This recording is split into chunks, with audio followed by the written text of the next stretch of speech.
வார்த்தைக்கு நேராக நம்முடைய சிந்தையை நாம் திருப்புவோம்.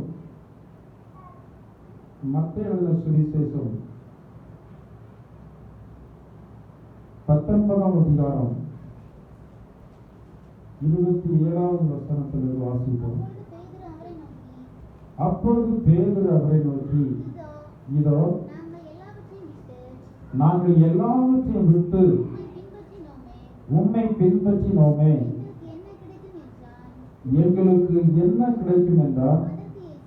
அதற்கு இயேசு, மறு ஜென்ம காலத்திலே மனுஷகுமாரன் தம்முடைய மகிமையுள்ள சிங்காசனத்தில் வீற்றிருக்கும் போது என்னை பின்பற்றினதான நீங்களும் நியாயம் தீர்க்கிறவர்களாய் 12 சிங்காசனங்களின் மேல் வீற்றிருப்பீர்கள் என்று மெய்யாகவே உங்களுக்கு சொல்கிறேன். என் நாமத்தில் வீட்டையாவது சகோதரரையாவது சகோதரிகளையாவது தகப்பனையாவது தாயையாவது மனைவியையாவது பிள்ளைகளையாவது நிலங்களையாவது விட்டவன் எவனோ அவன் 100 அத்தனையாய் அடைந்து நித்திய ஜீவனை சுதந்திரித்துக் கொள்வான். கர்த்தருடைய நாமத்திற்கு மகிமை உண்டாவதாக. ஆண்டவராகிய இயேசு கிறிஸ்து இந்த பூலோகத்திலே மனிதனாக இருந்து ஊழியம் செய்ததான நாட்களிலே இயேசுவை பின்பற்றினதான அநேக ஜனங்கள் இருந்தார்கள். இதில் அப்போஸ்தலர்கள், சீசர்கள் ஆண்டவருடைய அருகாமையிலே ஆண்டவர் எங்கே போனாலும் அவரை பின்பற்றியே கடந்து போனவான திரள் கூட்டமான ஜனங்கள் இருந்ததை நாம் பார்க்கிறோம். ஆண்டவராய் இயேசு கிறிஸ்து எல்லா மனிதராலும் புறக்கணிக்கப்பட்டவராக இருந்தபடியினால் அவரை தேடுகிறதான ஜனங்களுக்கு அநேக விதமான கஷ்டங்களை அநேக மனிதர்கள் கொடுத்தபடியினால் இயேசுவை பின்பற்றி வாழ்கிறதான ஜனங்களுக்கு அது கடினமாகவே தான் இருந்தது. எனவே பேதுரு இயேசு கிறிஸ்துவிடத்தில் கேட்கிறார், நாங்கள் எல்லாம் உண்மை பின்பற்றி வருகிறோமே, எங்களுக்கு என்ன கிடைக்கும் என்று சொல்லி அவர் கேட்கிறார். இன்றைக்கு ஆண்டவரை தேடுகிறதான ஜனங்கள் ஆண்டவரிடத்தில் நாம் ஏதாவது நன்மையை பெறலாம் என்று சொல்லிதான் நாம் ஆண்டவரை தேடி வருகிறோம். ஆண்டவரிடத்தில் நன்மை எதிர்பாராமல் யாருமே ஆண்டவரை தேடவில்லை. இந்த பூமிக்குரியதான நன்மைகளும் அவரை பின்பற்றுகிறதான ஜனங்களுக்கு உண்டு, மறுமைக்குரியதான நன்மைகள் உண்டு என்று ஆண்டவர் அந்த 29வது வசனத்துல பின்பகுதியில அவர் சொல்வதை பார்க்கிறோம். மறுபடியும் வாசியுங்கள் பின்பகுதி.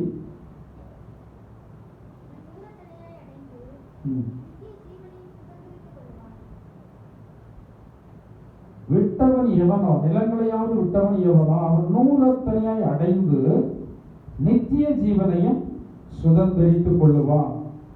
ஆண்டவராகிய இயேசு கிறிஸ்துவை பின்பற்றுகிறதான ஜனங்களுக்கு ஆண்டவர் இந்த பூமியிலேயும் 100 மடங்கு ஆசீர்வாதத்தை கொடுப்பதாக வாக்குப்படுகிறார். ஆனால் இந்த உலக வாழ்க்கை என்பது போராட்டங்களும் பிரச்சனைகள் நிறைந்ததான ஒரு வாழ்க்கை தான். துன்பங்கள் இல்லாமல் தேவனுடைய பிள்ளைகள் இந்த பூமியில ஜீவிக்க முடியாது. வேதத்திலே பார்க்கிறோம், நீதிமானுக்கு ஒரு துன்பங்கள் அநேகமாக இருக்கும் என்று. இந்த உலகம் பொல்லாங்கனுக்குள் கிடக்கிறபடினால், பொல்லாத ஆவி இந்த தேசம் எங்கும் சுற்றி தெரிந்து வருகிறபடினால் தேவனுடைய பிள்ளைகளாகிய நமக்கு அந்த ஆவிகளின் மூலமாகவும் நிறைய இடையூறுகள் இருக்கிறது. மட்டுமல்லாமல் ஆண்டவரை அறியாத, ஆண்டவரை தேடாத ஜனங்கள் மூலமாகவும் தேவனுடைய பிள்ளைகளுக்கு இடையூறுகள் நிறைய உண்டு. என்றாலும் ஆண்டவர் அவருடைய பிள்ளைகளுக்கு வாக்கு பண்ணுகிறார், 100 மடங்கு ஆசீர்வாதங்களை நான் உங்களுக்கு தருவேன் என்று சொல்லி ஆண்டவர் சொல்லியிருக்கிறார். ஆண்டவருடைய வார்த்தையை நாம் நம்புகிற அப்படின்னா, போராட்டங்கள் வந்தாலும், பிரச்சனைகள் வந்தாலும், நெருக்கங்கள் வந்தாலும் நாம் தொடர்ந்து தேவனிலே நிலை கொண்டிருக்கிறோம். வேதத்திலே பழைய ஏற்பாட்டு காலத்திலே பார்க்கும்போது தேவனுடைய பிள்ளைகள் ஆண்டவரை தேடுவதான வேளையில அநேக நெருக்கங்கள், அநேக இடுக்கங்கள் கடந்து வந்தது. என்றாலும் அவர்கள் அதிலே நிலைத்திருந்தபடியினால் அவர்கள் அநேக நன்மைகளை பின்னாட்களிலே பெற்றதாக பார்க்கிறோம். வேதத்தில் யோபை குறித்து பார்க்கிறோம். தேவனில் நிலைத்திருந்தபடினால், முடிவு வரைக்கும் தேவனில் நிலைத்திருந்தபடினால் தேவனுடைய இரண்டத்தனையான ஆசீர்வாதங்களை பெற்றுக் கொண்டதாக. யோசேப்பை குறித்து பார்க்கிறோம். யோசேப்பு பின்வாங்காமல் ஒன்றான மெய்தேவனாகிய இயேசு கிறிஸ்துவுக்கு பயந்து அவன் வாழ்ந்தபடினால் பின்னாட்களிலே அவர் அதிபதியான ஒரு வாழ்க்கையிலே கடந்து வந்தார் என்று தானியேலை பார்க்கிறோம். சாத்ராக், மேஷாக், ஆபேத்நேகோ என்பவர்களை பார்க்கிறோம். இவர்களெல்லாம் தேவனை பின்பற்றி வந்த நாட்களிலே அநேக கஷ்டங்கள், நஷ்டங்கள் அவருடைய வாழ்க்கையிலே கடந்து வரத்தான் செய்தது. என்றாலும் அவர்கள் தேவனை விட்டு பின்வாங்காமல் இருந்தார்கள். இதற்கு ஏற்றதான ஒரு ஓமானத்தை குறித்து நாம் பழைய ஏற்பாட்டில் நாம் வாசிக்கலாம். வாசியுங்கள். ரூத்தினுடைய சரித்திர புத்தகம் 1ஆம் அதிகாரம் 15-16 வசனத்தை வாசிப்போம். ரூத்துடைய சரித்திர புத்தகம் 1ஆம் அதிகாரம் 15-16. அப்பொழுது அவள், இதோ உன் சகோதரி தன் ஜனங்களிடத்துக்கும் தன் தேவனிடத்துக்கும் திரும்பி போய்விட்டாளே, நீயும் உன் சகோதரியின் பிறகு திரும்பி போய் என்றால், அதற்கு ரூத், நான் உம்மை பின்பற்றாமல் உம்மை விட்டு திரும்பி போவதை குறித்து என்னோட பேச வேண்டாம். நீர் போகும் இடத்துக்கு நானும் வருவேன், நீர் தங்கும் இடத்திலே நானும் தங்குவேன். உம்முடைய ஜனம் என்னுடைய ஜனம், உம்முடைய தேவன் என்னுடைய தேவன். நீர் மரணமடையும் இடத்தில் நானும் மரணமடைந்து அங்கே அடக்கம் பண்ணப்படுவேன். மரணமே அல்லாமல் வேறொன்றும் உம்மை விட்டு என்னை பிரித்தால் கர்த்தர் அதற்கு சரியாகவும் அதற்கு அதிகமாகவும் எனக்கு செய்ய கடவுள் என்றால். கர்த்தருடைய நாமத்திற்கு மகிமை உண்டாவதாக. இந்த ரூத் ஒரு மோவாபிய ஸ்திரீ என்று வேதம் சொல்கிறது. மோவாப் தேவனால் சதிக்கப்பட்டதான ஒரு சந்ததி. இந்த சதிக்கப்பட்டதான சந்ததியில இருந்ததான இந்த ரூத் நகோமியினுடைய மகனுக்கு மனைவியாக அங்கே இருந்ததை நாம் வேதத்தில் வாசிக்கிறோம். இந்த நகோமிக்கு 2 மருமகள் இருந்தார்கள். ஒருத்தி பேர் ஓர்பாள், இன்னொருத்தி பேர் ரூத். 2 பேரும் ஒரே தேசத்தில் உள்ளவர்கள் தான். 2 பேரும் மோவாபியர்கள் தான். ஆனால் ரூத் மட்டும் இந்த நகோமியை விடாமல் பற்றி பிடித்துக் கொண்டாள்.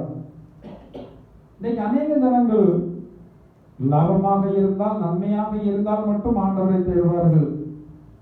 சில வேளைகளில் சின்ன கஷ்டங்களை ஆண்டவர் அனுமதிக்கும் போது ஆண்டவரை தேடுவதற்கு அவர்களுக்கு மனம் இல்லாமல் போய்விடுகிறது. சிலர் என்ன செய்கிறாங்க? பின்வாங்கி போய்விடுகிறார்கள். கிறிஸ்தவ வாழ்க்கை கஷ்டமாக இருந்தால், கடினமாக இருந்தாலும் தேவன் அவைகளை நமக்கு லகுப்படுத்தி தருகிறார். நாம் ஆண்டவரை சார்ந்து கொள்ளும் போது, நாம் ஆண்டவரிடத்துல நம்முடைய பிரச்சனைகளை தெரிவிக்கும் போது அவர் நம்மோடு பேசுகிறார். அவர் நம்மோடு இருக்கிறதை தெளிவாக செயல்களின் மூலமாக, கிரியைகளின் மூலமாக அவர் வெளிப்படுத்துகிறார். அநேக வேளைகளில் தேவனுடைய அதிசயமான செயல்களை எல்லாம் நாம் கண்டிருக்கிறோம். அந்த நாட்களிலே நம்முடைய இருதயம் மகிழ்ந்தது, நம்முடைய நாவு கர்த்தரை துதித்தது, மகிமைப்படுத்தினது. இதை குறித்த சாட்சிகளை எல்லாம் நாம் அநேக இடத்துல தெரியப்படுத்தி இருக்கிறோம். ஆனா சில வேளைகளிலே கஷ்டங்கள் வரும்போது, துன்பங்கள் வரும்போது தேவனை விட்டு பின்வாங்குவதான இருதயம் அநேகருக்கு இருக்கிறது. தேவன் பேரில மனக்கசப்பு அநேகருக்கு வருகிறது. வேதத்திலே பார்க்கிறோம். கர்த்தரிடத்துல நாம எப்படி இருக்க வேண்டும்? மன மகிழ்ச்சியாக இருக்க. கர்த்தரிடத்துல மன மகிழ்ச்சியாக இருக்க வேண்டும். எந்த நேரத்திலும், எந்த சூழ்நிலையிலும். ஏனென்றால் வேதம் சொல்கிறது, தேவனுடைய பிள்ளைகளுக்கு எல்லா காரியங்களையும் தேவன் நன்மை உண்டாகும்படியாகவே செய்கிறார். மனிதர்கள் செய்கிறதான தீமை கூட அநேக வேளைகளிலே அது நன்மையாகத்தான் முடிகிறது. யோசேப்புடைய சரித்திரத்தில் பார்க்கிறோம். யோசேப்புடைய சகோதரர்கள் அத்தனை பேர் பொறாமை எரிச்சலை தான் இந்த யோசேப்பை மீதியான இடத்துல விற்று போட்டார்கள். இந்த யோசேப்பு இனிமேல் நம்முடைய கண் முன்னாடியே இருக்கக்கூடாது என்று சொல்லிதான் அவனை விட்டு விட்டார்கள். ஆனால் அந்த காரியம் தேவனால் நடந்தது. அந்த தீமை இந்த யோசேப்புக்கு நன்மையாக மாறினது. இன்னும் வேதம் சொல்கிறது, துன்பத்தின் நடுவிலே நடந்தாலும் ஆண்டவர் என்னை உயிர்ப்பிப்பார். கர்த்தருடைய பக்தர்கள் சொல்கிறார், துன்பத்தின் நடுவிலே நடந்தாலும் கூட தேவன் நம்மை உயிர்ப்பிப்பார். தேவன் இருளை வெளிச்சமாக்குகிறதான தெய்வம், துன்பத்தை அவர் இன்பமாக மாற்றுகிறதான தெய்வம். எனவே எந்த நிலைமையிலையும் ஆண்டவரை நாம் பின்பற்றுவதிலே உறுதியாக இருக்க வேண்டும். இந்த ஓர்பால் ரூத் இருவரும் ஒரே தேசத்தை சேர்ந்தவர்களாக இருந்தாலும், ஒரே குடும்பத்தில் இவர்கள் வாழ்க்கைப்பட்டு கடன் வந்திருந்தாலும் கூட இரண்டு பேருடைய இருதயமும் வேறு வேறு இருதயமாக இருந்தது. இந்த ரூத் லாபமான வேளையிலையும் நஷ்டமான வேளையிலையும் இன்பமான வேளையிலையும் கஷ்டமான வேளையிலையும் இந்த நகோமியோடு உறுதியாக அவள் பற்றி பிடித்திருந்ததாக நாம் சரித்திரத்தில் பார்க்கிறோம். கிறிஸ்தவ வாழ்க்கை என்பது முடிவு வரைக்கும் நாம் கிறிஸ்துவிலே நிலைத்திருப்பது. தேவனிடத்தில் எத்தனையோ நேரங்களிலே நன்மையை நாம் பெற்றிருக்கிறோம். அவர் அத்தனை நன்மைகளை நமக்கு செய்திருக்கிறார். சொல்ல போனால் அனுதினமும் தேவன் நமக்கு நன்மையைத்தான் செய்து வருகிறார். சில வேளைகளில் சில குறைகள் அனுமதிக்கப்படுகிறது, சில வேளைகளில் சில கஷ்டங்கள் அனுமதிக்கப்படுகிறது, சில வேளைகளில் சில நிந்தைகள் அனுமதிக்கப்படுகிறது, சில வேளைகளில் நமக்கு அன்பானவர்களுடைய அவதூறுகள் கேட்கும்போது நமக்கு ரொம்ப கஷ்டமாகத்தான் இருக்கிறது. ஆனால் அவைகள் எல்லாவற்றையும் நாம் என்ன செய்யணும்? கடந்து போக வேண்டும். இந்த பேதுரு கேட்கும்போது ஆண்டவர் தெளிவாக சொல்கிறார், உங்களுக்கு 100 மடங்கு 100 ஆசீர்வாதங்களை உங்களுக்கு நான் என்ன செய்வேன்? தருவேன். மட்டுமல்லாமல் இந்த பூமிக்குரியதான் நன்மைகள் மட்டுமல்ல, மறுமையில நித்திய ஜீவனை தருவேன் என்று சொல்லி ஆண்டவர் என்ன பண்ணியிருக்கிறார்? வாக்கு பண்ணியிருக்க. எனவே துன்பங்களை நினைத்து சோதனைகளை நினைத்து நாம் தளர்ந்து போக வேண்டாம். தேவன் நம்மோடு கூட இருக்கிற வசனம் கூட வாசியுங்கள். லூக்காவின் சுவிசேஷம் 14ஆம் அதிகாரம் 26 வாசிங்க. லூக்கா 14:26. யாதொருவன் என்னிடத்தில் வந்து தன் தகப்பனையும் தாயையும் மனைவியையும் பிள்ளைகளையும் சகோதரரையும் சகோதரிகளையும் தன் ஜீவனை வெறுக்காவிட்டால் சீசனாய் இருக்க மாட்டான். தன் சிலுவையை சுமந்து கொண்டு எனக்கு பின் செல்லாதவன் எனக்கு சீசனாய் இருக்க மாட்டான். 33ஆவது வசனம்.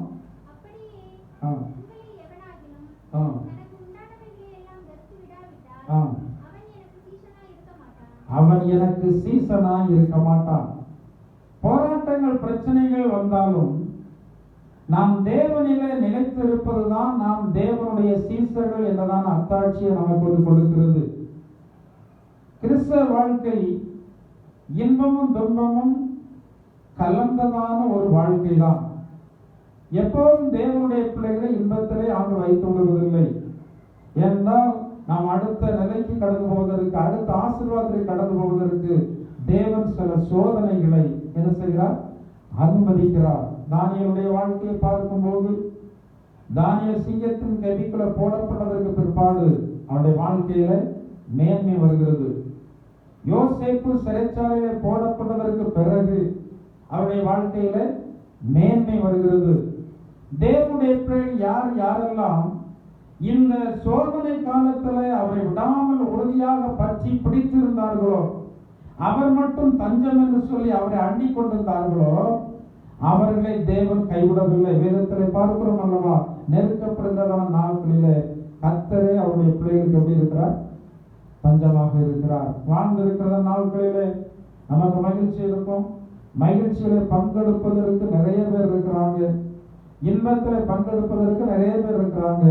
ஆனா துன்பத்திலே பங்கெடுப்பதற்கு மனிதர்கள் இல்லை. துன்பத்திலே பங்கெடுப்பதற்கு நம்முடைய ஆண்டவராக இயேசு கிறிஸ்து மட்டும்தான் இருக்கிறார்.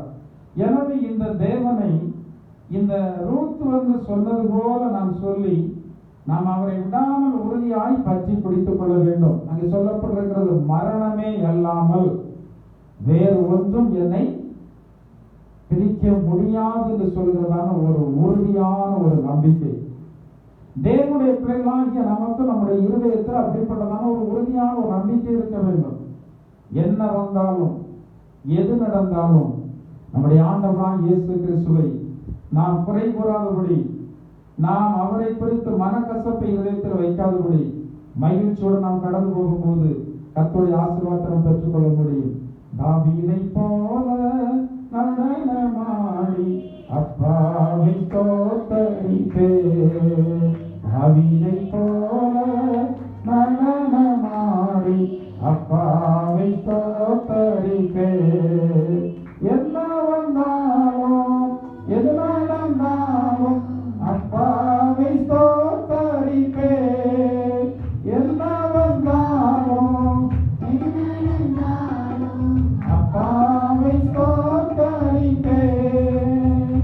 இயேசப்பா ஸ்தோத்திரம், இயேசப்பா ஸ்தோத்திரம், இயேசப்பா ஸ்தோத்திரம், இயேசப்பா ஸ்தோத்திரம். தாவீதை போல நடனமாடி அப்பாவை ஸ்தோத்தரிப்பேன். தாவீதை போல நடனமாடி அப்பாவை ஸ்தோத்தரிப்பேன். ஹல்லேலூயா, ஹல்லேலூயா. என்ன வந்தாலும் எது நடந்தாலும் நாம் தேவனை பின்பற்றுவதிலே குறைவிடாதபடி, நாம் தேவனை தேடுவதிலே குறைவிடாதபடி, இந்த ரூத்தை போல மன உறுதியாக இருப்பதை நாம் அறிக்கை செய்ய வேண்டும்.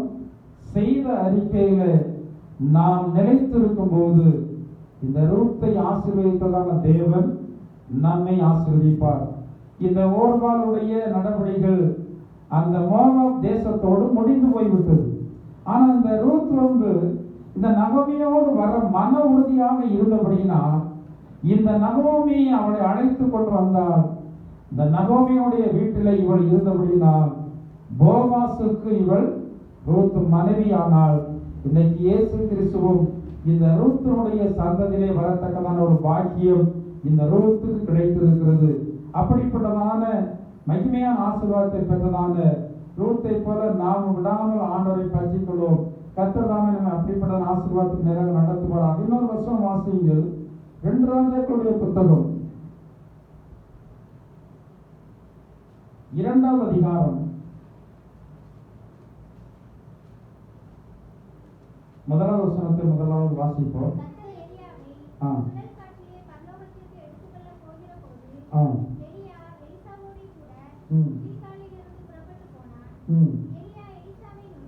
எலியா எலிசாவை நோக்கி, நீ இங்கே இரு, கர்த்தர் என்னை பெத்தேல் மட்டும் போக அனுப்புகிறார் என்றான். அதற்கு எலிசா, நான் உம்மை விடுகிறது இல்லை என்று கர்த்தரின் ஜீவனையும் உம்முடைய ஜீவனையும் கொண்டு சொல்கிறேன் என்றான். அப்படியே இருவரும் பெத்தேலுக்கு போனார்கள். நீங்க வீட்டுல போய் அந்த அதிகாரம் முழுவதும் நீங்கள் வாசித்து பாருங்கள். இங்கே எலியா எலிசா 2 பேருடைய சரித்திரத்தை இங்கே எழுதப்பட்டிருக்கிறது. எலியா ஒரு பெரிய ஒரு தீர்க்கதரிசி. எலிசாவுக்கு உதவியாளாக இருந்தவன், எலியாவுக்கு உதவியாளாக இருந்தவன் இந்த எலிசா. இந்த எலியா இந்த உலகத்தை விட்டு பரலோகத்திற்கு எடுத்துக்கொள்ளப்படுகிறதா ஒரு நேரம் வரும்போது, இந்த எலிசாவை விட்டு எலியா தனியாக கடந்து போக முயற்சி பண்ணுகிறார். அந்த எலிசா அந்த எலியாவை விடவே இல்லை. அவர் சொல்கிறார், இதுல ஒரு வார்த்தை சொல்கிறார், என்னுடைய ஜீவனை கொண்டு நான் சொல்லுகிறேன், நான் உன்னை விடுகிறதில்லை என்று கர்த்தரின் ஜீவனையும் உம்முடைய ஜீவனை கொண்டு சொல்கிறேன் என்றான். அப்படியே இருவரும் பெத்தேலுக்கு போனார்கள். ஒரு முறை அல்ல, 2 முறை அல்ல, 3 முறை அவர் மன உறுதியாக வந்து என்ன செய்கிறார் சொல்கிறார். எலியாவுக்கு எலிசா உதவியாளராக இருந்தார். இந்த எலிசா கடைசி வரைக்கும் இந்த எலியாவை விட்டு விலகவே இல்லை. இவரை விட்டு போகலாம் என்று சொல்லி எவ்வளவு பிரயாசப்பட்டாலும் இந்த எலிசா விடாமல் எலியாவை பற்றி கொண்டபடினால் இங்க பின்பகுதியில் சொல்லப்பட்டிருக்க அதே அதிகாரத்தில் பின்பகுதியில் 9வது வசனத்தில் சொல்லப்பட்டிருக்கிறது. எலியா எலிசாவை நோக்கி, நான் உன்னை விட்டு எடுத்துக்கொள்ளப்படும் முன்னே நான் உனக்கு செய்ய வேண்டியது என்ன கேள் என்றான். அதற்கு எலிசா, உம்மிடத்தில் உள்ள ஆவியின் வரம் எனக்கு இரட்டிப்பாய் கிடைக்கும்படி வேண்டுகிறேன் என்றார். தொடர்ந்து, அரிதான காரியத்தை கேட்டாய், உன்னை விட்டு நான் எடுத்துக்கொள்ளப்படுகையில் என்னை நீ கண்டால் உனக்கு கிடைக்கும், இல்லாவிட்டால் கிடையாது. கர்த்தருடைய நாமத்திற்கு ஸ்தோத்திரம் உண்டாகட்டும். இந்த எலிசா இந்த எலியாவை விடாமல் பின்பற்றி கடந்து போனபடினால் இந்த எலியாவினுடைய வரம் இரட்டிப்பாக எலிசாவுக்கு கிடைத்தது. தேவனுடைய பிள்ளைகளாகிய நாம் எலியாவாக இருக்கிற நம்முடைய ஆண்டவராகிய இயேசு கிறிஸ்துவை நாம் விடாமல் பற்றி பிடித்து கடந்து போகமானால் இரட்டிப்பான நன்மைகள் ஆசீர்வாதம் நம்ம கடந்து வரும். இத பின்னாட்களில் இந்த எலிசாவுக்கு ஒரு உதவியால் இருந்ததாக வேதத்தில் பார்க்கிறோம். 2 ராஜாக்கள் 4வது அதிகாரத்தில் நாம் பார்க்கிறோம்.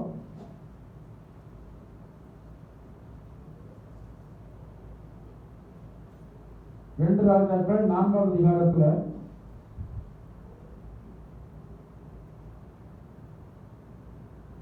வாசிங்கள். 30வது வசனத்துல வாசிங்க.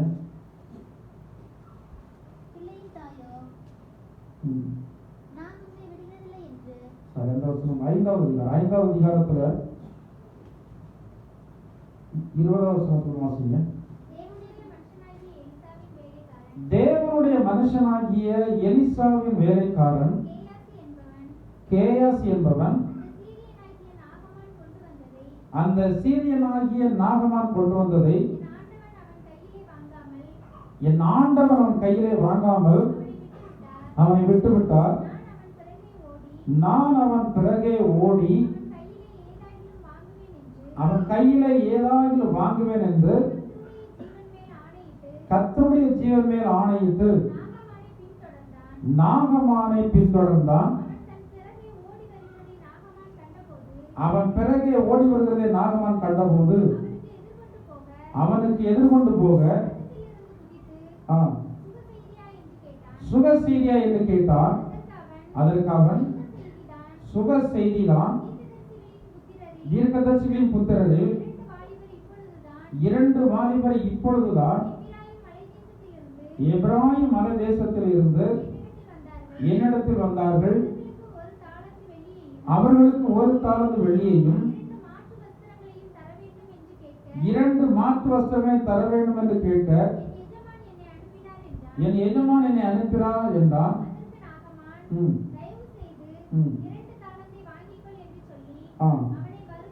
அவனை வருந்தி 2 தாலந்து வெள்ளியை 2 பைகளில் 2 மாற்று வஸ்திரங்களோடு கட்டி அவனுக்கு முன்பாக சுமந்து போக தன் வேலைக்காரனை 2 பேர் மேல் வைத்தார். சரித்திரம் நீங்க கடைசி வரைக்கும் வீட்டில் போய் வாசித்து பாருங்க. எலியாவினுடைய உதவியால் எலிசா இந்த எலியாவை சரியானபடி பின்பற்றினபடினால் 2 வரத்தை பெற்றுக் கொண்டான். இந்த எலிசாவுடைய உதவியால் கேயாசி எலிசா எலியாவை பின்பற்றினான். ஆனால் அந்த கேயாசியோ நாகமானை பின்பற்றினான் என்று சொல்லி வேதத்தில் சொல்லப்பட்டிருக்கிறது. நாகமான் என்பது உலகத்தை குறிக்கிறதாக இருக்கிறது. நாகமான் என்பது உலகத்தினுடைய ஐஸ்வர்யங்களையும் சிற்றின்பங்களையும் உலக மேன்மைகளையும் குறிக்கிறதாக இருக்கிறது. இந்த கேயாசி இந்த தீர்க்கதரிசியினுடைய உதவியாளராக இருந்தாலும் கூட அவனுடைய இருதயம் பணாசையின் மேலும் பொருளாசையின் மேலும் சார்ந்திருந்தபடியினால் அவன் எப்போது 24 மணி நேரமும் அவன் எப்படியாயினும் உலக பிரகாரமான நன்மைகளை பெற வேண்டும் என்றதான ஒரு ஆர்வத்தோடு இருந்தான். அதையே தேடினான். அதற்கான வாய்ப்பும் அவனுக்கு கிடைத்தது. உலக பிரகாரமான நன்மைகளை நாடுகிறவர்களுக்கு, பணத்தை நாடுகிறவர்களுக்கு, பொருளை நாடுகிறவர்களுக்கு அது பின்னாட்களிலே கிடைத்து விடுகிறது. ஆனால் கிடைத்ததான பொருட்கள் அவர்களுக்கு ஆசீர்வாதமாக இல்லாமல் போய்விடுகிறது. கேயாசியை பார்க்கிறோம். அவனுக்கு தேவன் கொடுத்த ஆசீர்வாதம் அல்ல, தேவனுடைய மனுஷன் கொடுத்ததன் ஆசீர்வாதம் அல்ல. இவனாக தேடி பிரயாசப்பட்டு இவன் அதை பின்தொடர்ந்து போய் விடாமல் பற்றி பிடித்து தன்னுடைய வீட்டுக்கு வந்து கொண்டு வருகிறான். ஆனால் அவனுடைய வாழ்க்கையில இந்த பணம் வந்தது, பொருள் வந்தது. அவன் ஒண்ணு கேட்டான், 2 கிடைச்சது. நீங்க வாசித்து பார்த்தா தெரியும். நாகமானிடத்தில் அவன் கேட்டது 1 தாலந்து வெள்ளி தான். அவன் என்ன செய்தான்? கேட்டான். ஆனா அந்த நாகமான் எத்தனை தாலந்து வெள்ளி கொடுத்தாங்க? 2 தாலந்து வெள்ளி வந்து அவனுக்கு கொடுத்தார். சில வேளைகளில உலகத்து ஜனங்கள் விரும்புகிறதை விட அவர்களுக்கு அதிகமான பணம் பொருள் என்ன செய்கிறது? கிடைக்கிறது. ஆனாலும் கர்த்தர் கொடுக்கிறதன் ஆசீர்வாதங்கள் தான் என்னென்னைக்கும் என்ன செய்யும்? நிலைத்திருக்கும். கேசி பணத்தை பெற்றான், பொருளை பெற்றான், வசனத்தை பெற்றுக் கொண்டான். அதோடு கூட அவருக்கு எது கிடைத்தது? பின்னாடி வந்து வாசித்தால் 26 வாசிங்களா? அப்பொழுது அவன் இவனை பார்த்து, அந்த மனுஷன் உனக்கு எதிர்கொண்டு வர தன் ரதத்தில் இருந்து இறங்கி திரும்புகிற போது என் மனம் உன்னுடன் கூட செல்லவில்லையா?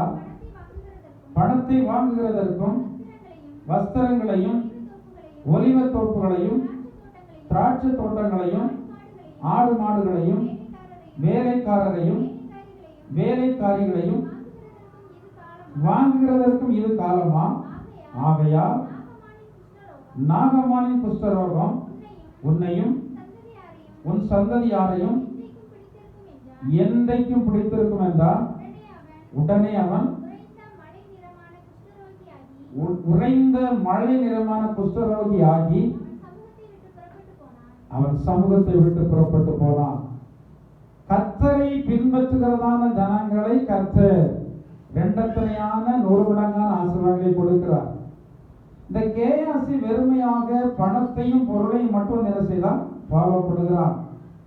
ஆனா அவருடைய எஜமானாகிய எலிசாவிற்கு இந்த வெள்ளியின் மேல பொன்னின் மேல என்ன இல்லை? பற்றுதல் இல்லை. அவனுக்கு உதவியாளராக இருந்ததால் இந்த கேயாசிக்கு பணத்தின் மேல பொருளின் மேல ரொம்ப பற்றுதல். இந்த எலிசா தீர்க்கதரிசி அந்த வெள்ளியும் பொண்ணும் வேண்டாம்னு சொல்லும் போது இந்த கேயாசிக்கு அது எப்படி இருந்தது? ஆச்சரியமா இருந்தது. இவருடைய இருதயத்தை கேயாசி நினைத்திருப்பார், நம்முடைய எஜமான் பைத்தியக்காரராக இருக்கிறார், போய் கேட்கண்டாம். வீட்டுக்கு வந்ததை என்ன செஞ்சாரு? விட்டுட்டாரு. நினைச்சிருப்பான், பிழைக்க தெரியாத ஊழியக்காரர், பிழைக்க தெரியாத தீர்க்கதரிசி என்று சொல்லி அவர் இருதயத்துல கேஸ் நினைச்சிருப்பான், நினைத்திருப்பான். ஆனா அந்த எலிசா தீர்க்கதரிசிக்கு பிழைப்பு என்பது முக்கியம் அல்ல. ஏனென்றால் ஒவ்வொரு மனுஷனையும் பிழைப்பூட்டுகிறவர் யார் தான்? தேவன். நாம் நம்மை பிழைப்பூட்ட முடியாது. நம்மை பிழைப்பூட்டுகிறவர் யார்? நம்முடைய ஆண்டவராகிய இயேசு கிறிஸ்து. நம்மை உயர்த்துகிறவர் ஆண்டவராகிய தேவன் தான். ஆண்டவர் உயர்வு தருகிறதான வேளையில எந்த மனிதர்கள் தடை பண்ணினாலும் அதை என்ன செய்ய முடியாது? தடை பண்ண முடியல. அநேக மனிதர்கள் தவறான ஒரு எண்ணத்தை உடையவர்களாக இருக்கிறார்கள். ஒரு மனுஷனுடைய உயர்வை நாம் எப்படியாயும் தடை பண்ணிவிடலாம், ஏதாயும் நாம் இடையூறு கொடுத்து தடை பண்ணிவிடலாம், ஏதாயிலும் பண்ணி நம்ம தடை பண்ணி விடலாம் என்று சொல்லி நினைக்கிறார்கள். தேவன் ஒரு மனிதனை உயர்த்தினால் எந்த மனுஷன் அந்த உயர்வை தடை பண்ணவே வந்து முடியாது. அதே போல தேவன் ஒரு மனுஷனை வந்து தாழ்த்தினா அவனை இன்னொருவர் உயர்வடைய செய்யவும் முடியாது. நம்முடைய வேதாகமத்தில் நிறைய சான்றுகள் இருக்கிறபடினால தான் நாம் இப்படிப்பட்டதான வார்த்தைகள் மேல நம்பிக்கை உள்ளவர்களாக இருக்கிறோம். இந்த நம்பிக்கையினாலே தான் நாம் ஒன்றுக்கும் கவலைப்படாமல் என்ன சூழ்நிலைகள் வந்தாலும் நம்ம எல்லாவற்றையும் தேவனுடைய பொறுப்பில் வைத்து விட்டு நம்ம நம்முடைய விசுவாச வாழ்க்கையில நம்ம தொடர்ந்து கடந்து போய் கொண்டே இருக்கிறோம். நிறைய இடையூறுகள் வருகிறதான காரியங்கள் எல்லாம் சாத்தான் நமக்கு எதிரடையாக கொண்டு வருகிறது. நம்முடைய விசுவாச வாழ்க்கை அழிந்து போக வேண்டும், நாம் தேவனை தேடுவதிலே குறைந்து போக வேண்டும், நாம் எப்போதும் சங்கடப்பட்டு தேவன் பேர்ல மனக்கசப்பாக இருக்க வேண்டும் என்று சொல்லி அநேக வேளைகளில சாத்தான் வஞ்சகமாக நிறைய இடையூறுகளை நம்முடைய வாழ்க்கையில என்ன செய்யலாம், அனுமதிக்கிறான். என்ன இடையூறுகளை அனுமதித்தாலும் கர்த்தருடைய வார்த்தையின்படி விசுவாசத்தை துவக்குகிறவரும் முடிக்கிறவருமாய் இருக்கிற அவரை நோக்கி நமக்கு நியமித்திருக்கிறதான ஓட்டத்துல எப்படி ஓடுவோம், பொறுமையோடு ஓடிக்கொண்டே இருப்போம். அந்த ஓட்டத்தை நம்ம என்ன பண்ணக்கூடாது, ஸ்டாப் பண்ணக்கூடாது. நிறைய சக்திகள் இந்த ஓட்டத்தை ஸ்டாப் பண்ணும்படியாக வருகிறது, ஆண்டவரை தேடுவதை குறைக்கும்படியாக வருகிறது, தேவனுடைய பிள்ளைகளோடு ஐக்கியமாக இருக்கிறதை குறைக்கும்படியாக வருகிறது. நாம் நீதியாக வாழ்ந்ததான நேரங்களில நிறைய இடையூறுகள் வரும்போது நாம் நினைக்கிறோம், நாம் நீதியாக வாழ்ந்து என்ன பிரயோஜனம், நாம் உண்மையாக இருந்து என்ன பிரயோஜனம், நம்மை மறுபடியுமாக தேவனுடைய பிள்ளைகள் அற்றவர்களாக சாட்சியற்றவர்களாக மாற்றும்படியாக அநேக சூழ்நிலைகள் நமக்கு எதிர்த்து வந்து கொண்டேதான் இருக்கிறது. மறுபடியும் வந்து கொண்டேதான் இருக்கிறது. என்ன வந்து கொண்டிருந்தாலும் நாம் தேவனை விடாமல் உறுதியாக நாம் பற்றி பிடித்துக் கொள்ளும் போது பன்மடங்கு ஆசீர்வாதங்களை கர்த்தர் இந்த பூமியிலே சத்துருக்கள் முன்னிலையில நமக்கு தருவார். துன்மார்க்கர் முன்னிலையில நம்மை வாழ்ந்திருக்க செய்வார். தேவன் அவருடைய ஆசீர்வாதங்களை அவருடைய பிள்ளைகளாகிய நமக்கு தரும்போது கர்த்தருடைய நாமம் அதன் மூலமாக முதலாவது என்ன செய்கிறது, மகிமைப்படுகிறது. தேவனுடைய நாமம் மகிமைப்படுவதற்காகவே தான் தேவன் நம்மை எல்லாம் வைத்திருக்கிறார், ஆசீர்வாதத்தில் வைத்திருக்கிறார். இன்னும் அவருடைய சிந்தையில, தேவனுடைய சிந்தையில நமக்கு தர வேண்டியதான அநேக மேன்மையான ஆசீர்வாதங்கள் இருக்கிறது. அவருடைய சிந்தையில வைத்திருக்கிறார். சீக்கிரத்தில் நமக்கு அநேக நன்மைகளை தரும்படியாக, உயர்வை தரும்படியாக அவருடைய சிந்தையில வந்து இருக்கிறது. நாம் அந்த ஆசீர்வாதங்களை பெற்றுக்கொள்ளக் கூடாது என்பதிலே சாத்தான் குறியாக இருந்து இடை நாட்களில நம்மை ஆண்டவரை விட்டு விலக செய்கிறதான அநேக சூழ்நிலைகளை சாத்தான் கொண்டு வருகிறான். எனவே எல்லாவற்றையும் நாம உதறி தள்ளிவிட்டு தேவனை பின்பற்றுவோம், தேவனுக்காக நாம் வாழ்வோம். கேயாசியை போல உலகத்தையும் உலகத்தினுடைய மேன்மைகளை நாம் பின்பற்றி இந்த கேயாசி பெற்றது போல நாம் சாபத்தை பெற்றுவிடாதபடி ஜாக்கிரதை இருக்க கர்த்தர் உதவி செய்வார். அவரோசனத்தை வாசியுங்கள். மத்தேயு எழுதின சுவிசேஷம் 8ஆம் அதிகாரம் 10ஆம் வசனத்தை வாசிங்க. இயேசு இதை கேட்டு ஆச்சரியப்பட்டு தமக்கு பின் செல்கிறவர்களை நோக்கி, இஸ்ரவேலருக்குள்ளும் நான் இப்படிப்பட்டதான விசுவாசத்தை காணவில்லை என்று மெய்யாகவே உங்களுக்கு சொல்லுகிறேன். போதும். கர்த்தருடைய நாமத்திற்கு மகிமை உண்டாவதாக. ஆண்டவராய் இயேசு கிறிஸ்து தம்மை பின் செல்கிறவர்களை பார்த்து சொல்கிறார், இஸ்ரவேலருக்குள்ளும் நான் இப்படிப்பட்டதான விசுவாசத்தை காணவில்லை. அதுக்கு முன் வசனம் 2 வசனம் முன்னாடி வாசிங்க.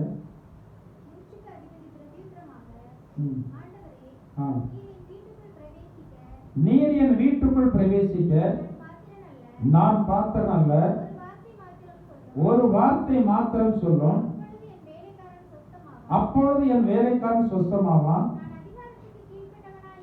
நான் அதிகாரத்துக்கு கீழ்ப்பட்டவனாய் இருந்தும்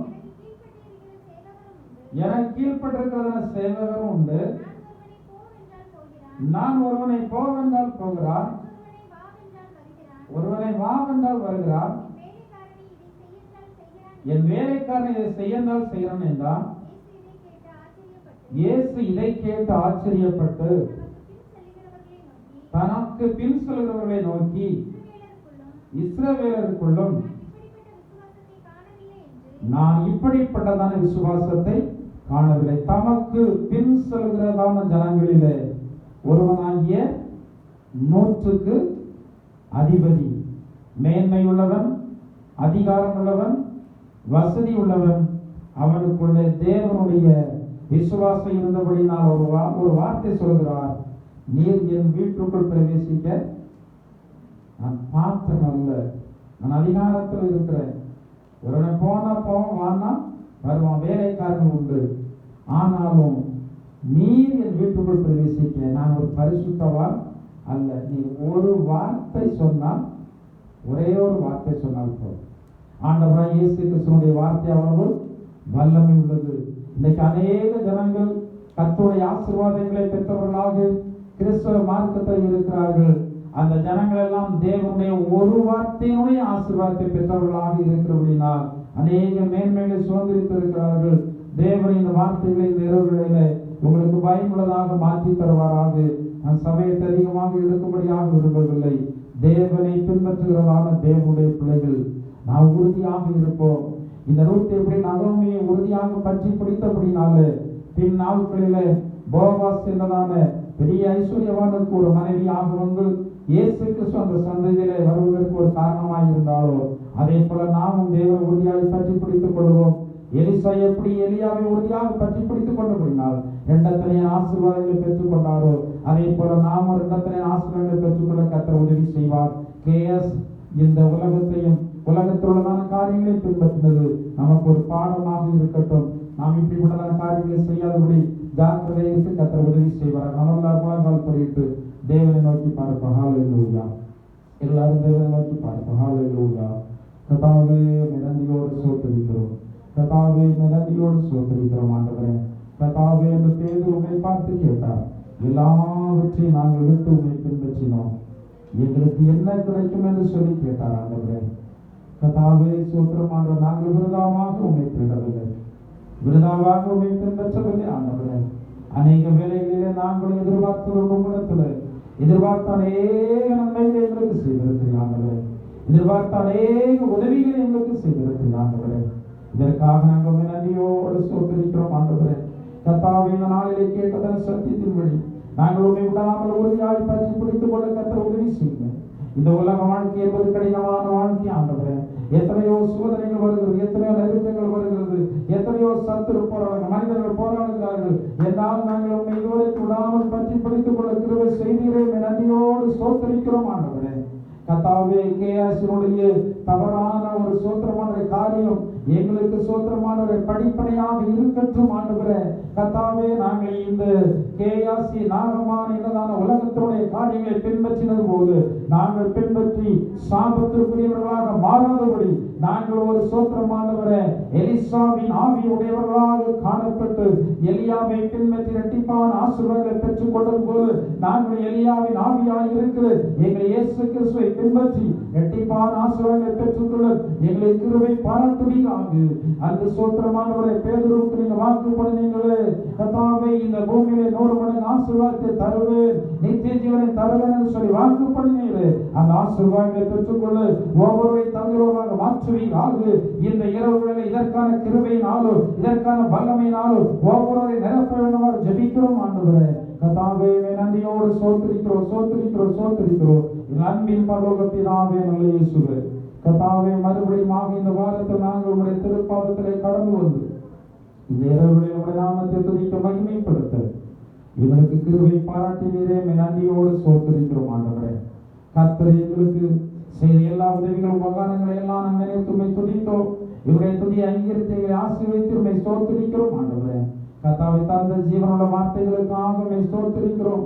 எத்தனையோ சூழ்நிலைகள் உண்மை விட்டு பின்வாங்கும்படியாக எங்களோடு போராடுகிறது என்பதை நாங்கள் அறிந்திருக்கிறோம். ஆண்டவரே எந்த சூழ்நிலைகளிலேயும் கர்த்தாவே நாங்கள் உண்மை விட்டு பின் வாங்காதபடி நாங்கள் உண்மை நிலைத்திருந்து கனி கொடுக்கத்தக்கதாக எங்கள் ஒவ்வொருவரையும் பலப்படுத்துங்க.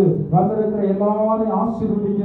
வராத ஜனங்கள் வரும் நாட்கள் அழைத்து வர வேண்டுமாறு ஜெபிக்கிறோம். ஆண்டவரே வரப்போகிற நாட்கள் எங்களுக்கு ஆசீர்வாதத்தின் நாட்களாய் காணப்படட்டும், சமாதானத்தின் நாட்களாய் காணப்படட்டும். ஆண்டவரே கிருபை நாட்களாய் காணப்படும், இரக்கத்தின் நாட்களாய் காணப்படட்டும். ஆண்டவரே இதற்கான நன்மைகளினாலும் ஆசீர்வாதங்களினாலும் ஒவ்வொருவரை நிரப்ப வேண்டுமாறு ஜெபிக்கிறோம். ஆண்டவரே கேட்ட சத்தியத்தின்படி நாங்கள் வலதுபுறம் இடதுபுறம் விலகாமல் ஜீவிக்கத்தக்கதாக பரிசுத்தாவின் பலத்தை எங்கள் ஒவ்வொருவருக்கு தர வேண்டுமாறு ஜெபிக்கிறோம். ஆண்டவரே கர்த்தாவே ஸ்தோத்திரமானவரே, எங்களோட ஐக்கியப்பட்டிருக்கிற எல்லாரையும் காத்துக் கொள்ளுங்க. கொடிய வியாதிகளுக்கு விலக்கு, சத்துடைய வஞ்சை கிரியைகளுக்கெல்லாம் விலக்கு வேண்டுமாறு ஜெபிக்கிறோம் ஆண்டவரே. வருகை தாமதிக்குமாறா மறுபடியும் ஒரு முறை கொடு. உடைய சன்னிதானத்திலே கடந்து நம்முடைய நாமத்தை ஆரம்பித்து தேவன் தாமே கிருபை செய்திட வேண்டுமாறு இயேசுவின் நாமத்தால் ஜெபிக்கிறோம் ஜீவனுள்ள பிதாவே.